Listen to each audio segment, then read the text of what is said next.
Bi ye tarata don ye février kalo tile 10 san 2026 Bamako News TV jabaranin filɛlibagaw a ye aw bisimila an ka kunnafoni sentelimanw kɛnɛ kan. Kunnafoni daminɛna kunnafoniyaw y'a yira k'a fɔ ko min ye kunungo tɛnɛ ye ayiwa février kalo tile 9 san 2026 in na Mali kiiritigɛso min bɛ yen n'o ye cour d'appel ye Bamakɔ yan nɔ awa ko a ye Mali premier ministre kɔrɔ n'o ye Musa Mara ye a ye a ɲangi awa ɲangini kɔni kiiritigɛso in ye ɲangini ta san 2 kaso a y'o de da Musa Mara kunna san 1 o ye a datugulen de bɛ to kuda ye san 1 dɔ in a na kɛ i n'a fɔ o juru de bɛ don a la u ko min ma ko sursis. Mali minisiri min bɛ yen nɔ ni a ka baaraw ɲɛsinnen bɛ kiriko bɛɛ lajɛlen ma Mamudu Kasonge ale kɔni awa baara dɔw kurumu kari kunun tɛnɛndon an ka ɲɔgɔn lajɛrɛso min bɛ yen nɔ n'o ye Centre international de conférence de Bamako ye ni bɛɛ b'a dɔn CCB la awa baara ninnu kurumu karili min filɛ nin ye a bɛ tali kɛ dɔgɔkun min talen bɛ awa ka se ka kiriko don ba la an ka jamana kɔnɔna na kiri womisɛnnin bɛɛ lajɛlen ɲɛ bɛ se ka fɔ jamanadenw ye cogoya min na awa Mamadu Kasonge de ye o baaraw kurumu karili kɛ nin kun ye a tako 4nan yɛrɛ anw fɛ yen Mali la yan nɔ.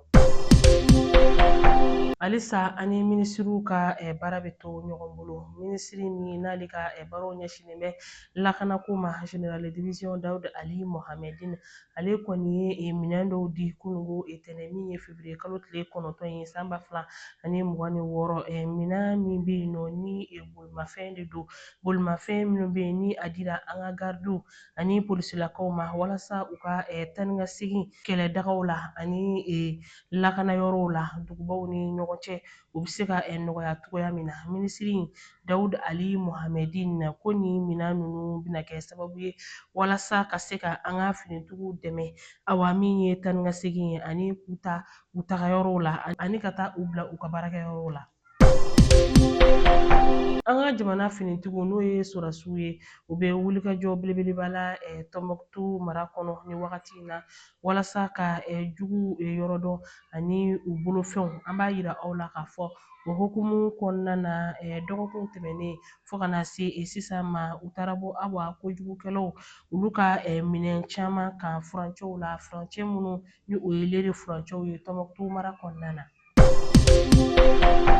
Kunungo tɛnɛn n'o bɛnna février kalo tile 9 ma san 2026 an ka duguma kalanko minisiri min bɛ yen n'o ye Amadu Si Sabani ale ye jɛkulu dɔw bisimila n'o ye diɲɛ kurukara warimaraso ye n'u ko a ma ko Banque mondiale ni a taama ɲɛbere tun bɛ monsieur Abdramani Kulubali bolo ni ale yɛrɛ bilalen don a baarako ɲɛma ale tun nana bilasirali la ka ɲɛsin monsieur Djibril Cham ni o de bɛna bila projet d'éducation de la Banque mondiale k'u ɲɛma Mali la yan nɔ. An bɛna an ka kibaruyaw kuncɛ ni kɔkan kibaruyaw ye Senegali jamana filɛ nin ye ka ko dɔ bali min ye Liban muso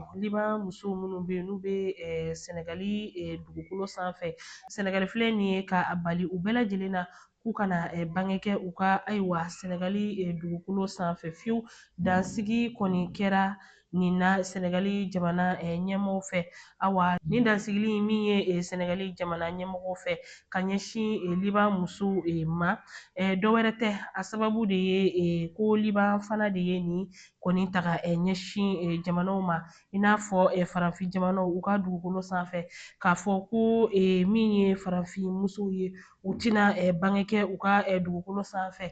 Senegali filɛ nin ye ka tajurubere ta Liban jamana kan k'a fɔ k'u ka muso si u kana bange kɛ bilen Senegali jamana kan ne de bɛ dan sigi bi an ka kunnafoni sentelimanw na aw ni ce aw ka ɲɛmadali ani aw ka kulomajɔw la aw k'an bɛn don n'a nataw la.